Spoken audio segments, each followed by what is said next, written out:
to think I'm a good driver. However, the following event occurred while I happened to be in the driver's seat of a car. Picture this. I was driving in the city with a friend. We were completely engrossed in a conversation about our upcoming toga party. I pulled up to a street to turn left. I slowed down, I looked to my right, and I saw nothing coming. So I went to go, and then my friend screamed because I'd almost hit a skateboarder crossing from my right. Now, to clarify, she was fine, if a little angry. But it still freaked me out. How would I miss this person? I'd looked and I hadn't seen anything. And I'm a good driver. Well, it turns out this is actually a really common effect of missing something that's happening right in front of you simply because you're distracted by another task.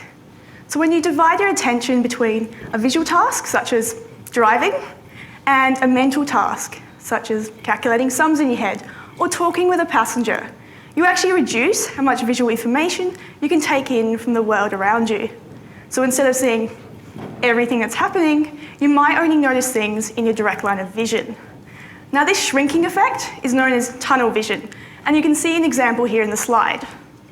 So while tunnel vision won't affect you noticing an oncoming vehicle in front of you, it may affect you noticing things that happen in your periphery, such as a dog running onto the road, or a street sign telling you to slow down, or an unexpected skateboarder.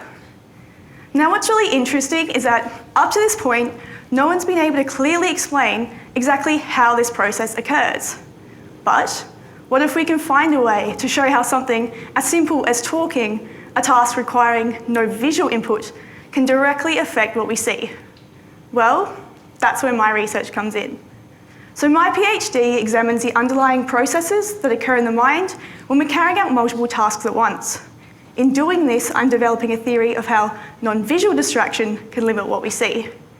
Using eye tracking, reaction times, and just a dash of mathematical modelling, I can calculate how people perform while under the influence of distraction, and what's more, I can see how this processing differs to when a single visual task is performed alone. From here, we can then go on to develop ways to potentially reduce this tunnel vision effect, and this may mean developing technologies that can accommodate or compensate for this limitation in human performance. This may even mean developing cars that can detect hazards on the road that a driver may have missed. But for now, the message is clear. The next time you're driving to work and perhaps you're planning out your next toga party, or maybe even rehearsing your 3-minute thesis speech, remember this: don't lose sight of the bigger picture. Thank you.